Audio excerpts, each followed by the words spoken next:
Bonjour, bienvenue à Café Noir, à notre regard sur le monde. Je suis Gilbert Dawed d'Avatar Édition. Avec moi, pour commenter l'actualité, il y a André Archambault, auteur et expert en géopolitique. Aujourd'hui, bien entendu, c'est un numéro spécial et il est dédié à l'Afghanistan, les vainqueurs et les vaincus. Bien entendu, la situation est assez fluide, mais il est évident que la domination de l'Afghanistan par les talibans est complète. Alors, pour mettre les choses en contexte avant d'en rentrer dans le sujet, les médias nous parlent de 20 ans de guerre. En fait, l'Afghanistan est depuis 40 ans en guerre. C'est-à-dire qu'ils ont fait 19 ans et demi de guerre contre l'invasion soviétique, après 2 à 3 ans de guerre civile, et après, bien entendu, la guerre contre l'invasion américaine et occidentale sous l'égide de l'OTAN. L'Afghanistan est multiethnique, à majorité musulmane. 90% d'ailleurs de l'Afghanistan est sunnite, et la majorité ethnique est Pashtun, qui est identique au Pakistan. Et il y a des chiites sur la frontière entre l'Afghanistan et l'Iran. L'Afghanistan a aussi des frontières avec le Pakistan voisin, l'Iran, la Russie et la Chine. Que trois de ces pays sont dotés de l'arme nucléaire. Kaboul est tombée ou elle a été libérée selon les points de vue. Qui sont les vainqueurs et les vaincus? Ben, écoute, ce que j'en pense, c'est que d'abord, peut-être petite, ce qui ressemble à une débâcle va avoir beaucoup de conséquences dont on ne connaît pas véritablement la fin. Mais il est certain que tu viens de décrire l'Afghanistan comme un pays multiethnique et multireligieux avec des contradictions. C'est la même chose aux États-Unis, d'une certaine façon. Et la gestion de la crise a été absolument catastrophique du point de vue américain. C'est-à-dire que le gouvernement Biden, on se demande s'il dormait en route ou s'il s'est fait exprès pour créer le chaos. On va voir par la suite. En fait, c'est aussi très intéressant de voir que les talibans, les Pakistanais, les Turcs, les Russes et les Chinois doivent rire sous cape ou même s'exclamer en public, de voir ces généraux américains et ces ministres de la Défense sombrer dans le wokisme, entraîner leur armée à être woke et ne pas être capable d'anticiper un bouleversement tel que nous l'avons vécu là ces jours derniers. Gagnant, perdant, tu as raison de poser la question comme ça. Il y a beaucoup de gagnants possibles. Peut-être Oui, rappeler à nos auditeurs que ce n'était pas un secret pour personne que les Américains allaient se retirer de l'Afghanistan, vu que c'est un accord signé, négocié et signé par Trump et Pompeo à l'époque, en février 2020 à Doha, au Qatar, où il était prévu d'ailleurs que l'armée américaine allait se retirer en septembre. Ce que Biden a fait, c'est d'accélérer ce retrait.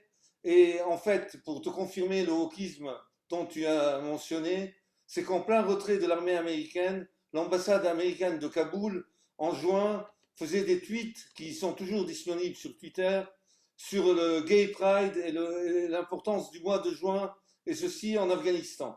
oui, Parenthèse. oh ben, c'est vraiment curieux de voir des gens quand même de façon, qui sont présumés être très intelligents, comme des généraux, comme des politiciens, de ne pas voir la réalité, vivre dans un monde alternatif.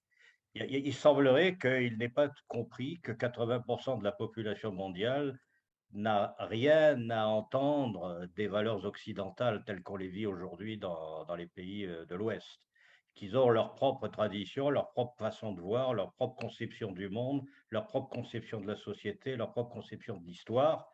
Et effectivement, ce genre de symboles culturels nouveaux ne les intéresse pas. Ce qui les intéresse, c'est de maintenir ou de développer leur propre culture. En réalité, ça fait 20 ans et voire 40 ans si tu prends la période russe, mais ça fait 20 ans que l'establishment américain, ou qu'on pourrait appeler le parti de la guerre, a menti aux Américains.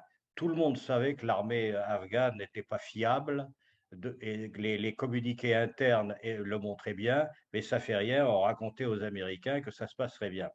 Alors Trump avait vu ça avec Pompeo de façon très réaliste.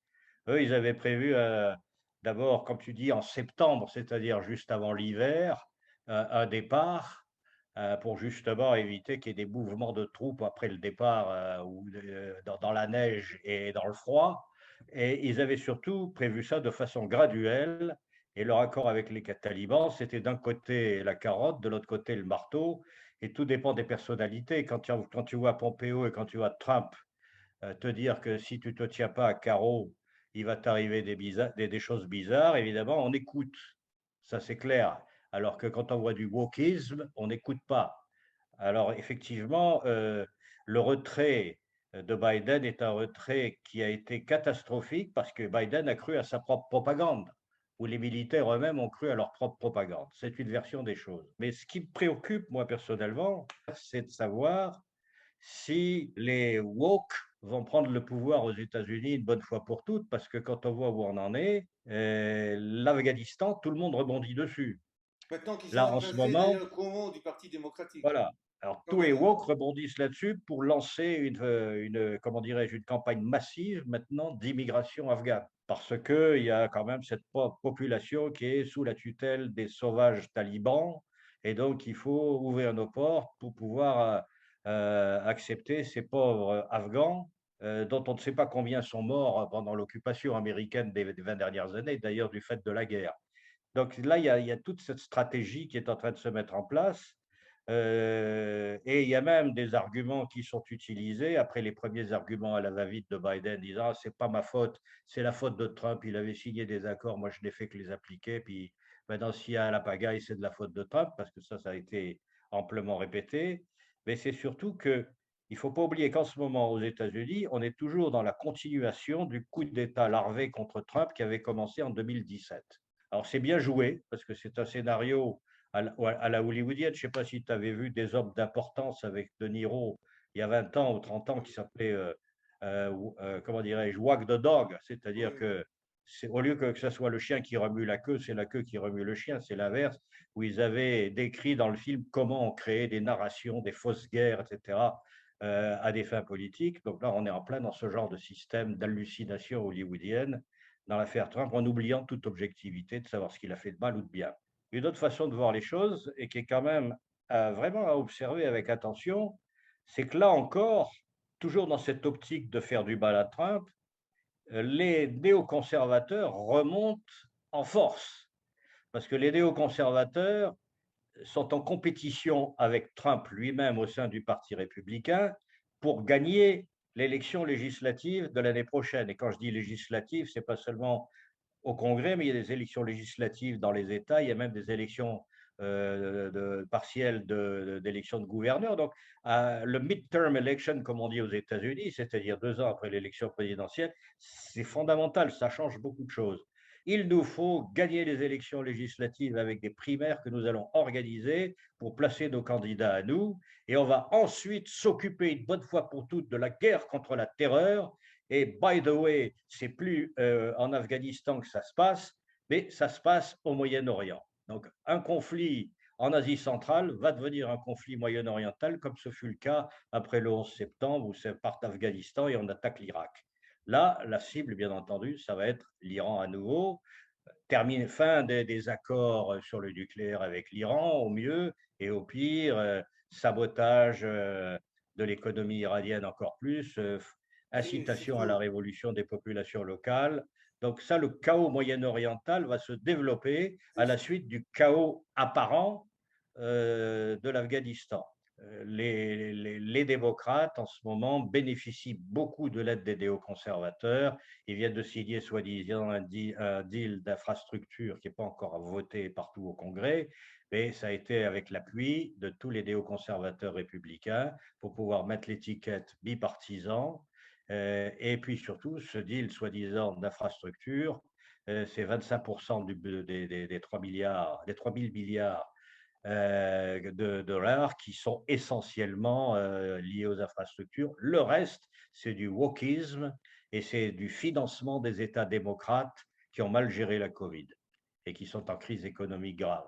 La troisième option, c'est que Trump résiste à tout ça. Donc, plus on l'attaque, plus il devient fort, ce qui a toujours été sa façon de faire, très nietzschéenne d'ailleurs. Et là, maintenant, il peut remonter parce que, bien sûr, il y a toute une série d'éléments qui font que les événements lui ont donné raison sur l'économie, sur le Sud avec le mur et l'immigration, sur les incohérences de la politique de la Covid aujourd'hui. Et Trump peut remonter avec ça et gagner quand même les élections mid-term. Il peut même se faire élire à la limite pour devenir speaker de la Chambre. Et alors là, il est indéboulonnable. Et Trump peut effectivement dire, ah, mais je l'avais dit, nous on avait avec Pompeo fait un plan, le plan était très clair, Les talibans l'ont respecté tant qu'on était au pouvoir, ils ne l'ont plus respecté quand Biden était au pouvoir. Biden, c'est un Jimmy Carter, Trump, c'était un Reagan. Quand Reagan est arrivé, l'Iran a respecté Reagan. Quand il y avait Carter, il ne respectait pas Carter.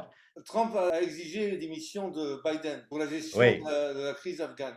Donc voilà les trois scénarios, c'est-à-dire que le wokisme va ouvrir les portes et les frontières pour faire rentrer les Afghans par tombereau. Les néoconservateurs vont manipuler le jeu pour à la fois éliminer Trump au niveau local, voire même le culpabiliser, enfin le pénaliser, enfin le condamner au pénal pour une trahison ou une haute trahison s'ils arrivent à faire bouger leur commission parlementaire et en tout cas lui faire perdre les élections et faire perdre les élections aux républicains qui soutiennent Trump. Et en même temps, il y a tout un schéma que les néoconservateurs vont essayer de mettre en place pour maintenant recommencer à repartir à l'assaut du Moyen-Orient. Et Trump, lui, dans tout ça, il peut créer la surprise à condition qu'il n'y ait pas de dispute dans le clan Trump. À condition que, mais là, il peut apparaître justement avec cette crise comme un homme providentiel. Donc, il faut voir comment il va s'organiser avec ses proches. Pour revenir sur le scénario afghan, les talibans, vu que tu as mentionné entre guillemets les sauvages et les terroristes, c'est d'ailleurs comment on les nomme les néoconservateurs, bien entendu. Oui, Donc les talibans, pour qui ne le savait pas, Taleb en arabe veut dire étudiant, et d'ailleurs ça veut dire les étudiants des madrasas. Madrasa en arabe veut dire école coranique d'ailleurs, donc c'est les étudiants des écoles coraniques.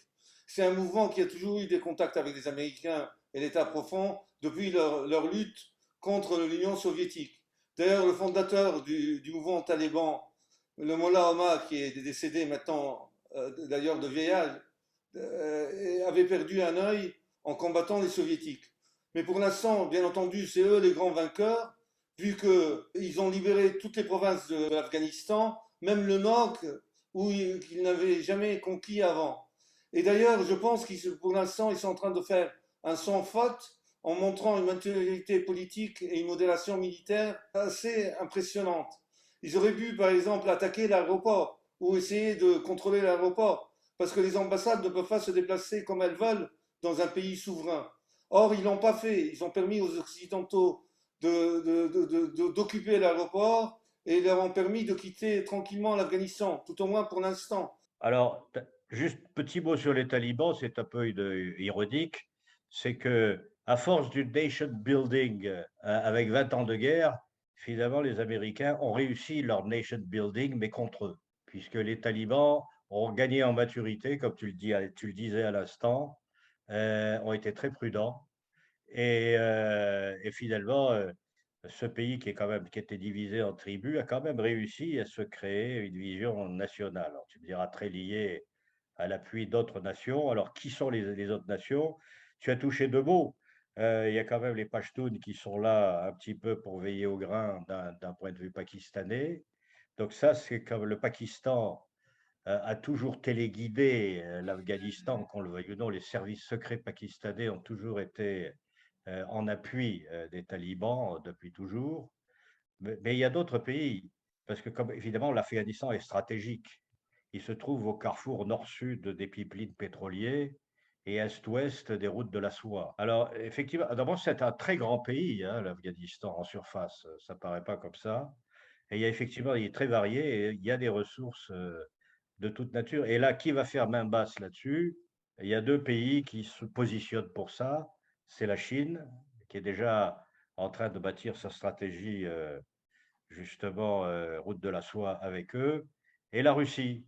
Parce que la Russie elle-même tient à garder un équilibre avec l'Afghanistan, compte tenu du fait qu'elle, elle est un petit peu la gardienne de l'Asie centrale, qui étaient les anciennes républiques soviétiques, qui sont un peu nerveuses. Et les pays d'Asie centrale ont le choix ou bien de se réfugier chez les Américains, ou bien de faire confiance à des géopoliticiens plus confirmés que sont les Russes. Donc ça, c'est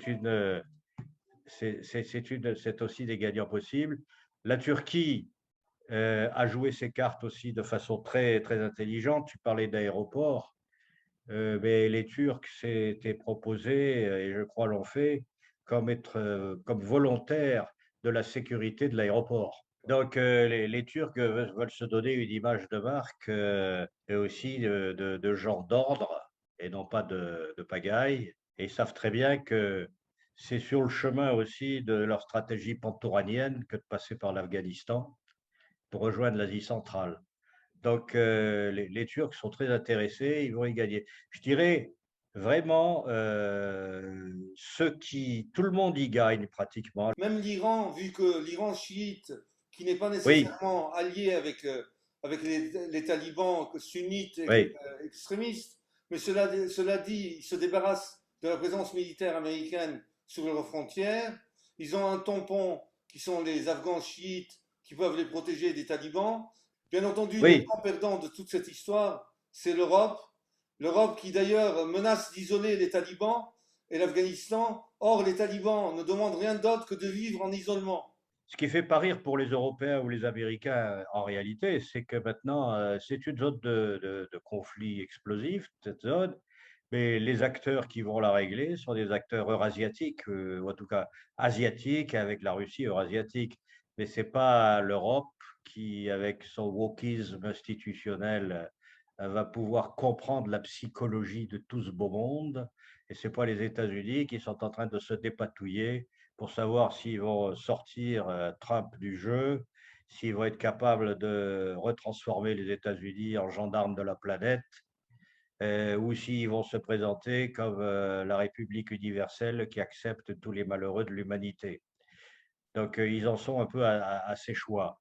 Alors le mot, pour moi, de mon côté à moi, le mot de la fin, c'est finalement, il y a trois choses à voir. Oui ou non, le wokisme va aller jusqu'à ouvrir toutes les frontières pour faire venir des quantités massives vers l'Europe et les États-Unis d'immigrants afghans.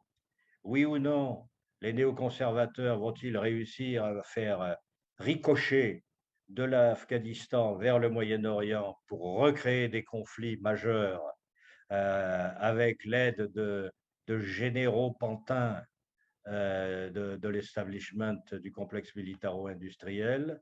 Et oui ou non, Trump va pouvoir arguer du fait que finalement, sur tous les domaines, économiques, sociaux, politiques, géopolitiques, quand on regarde bien, c'est lui qui avait raison, du moins c'est ce qu'il va dire.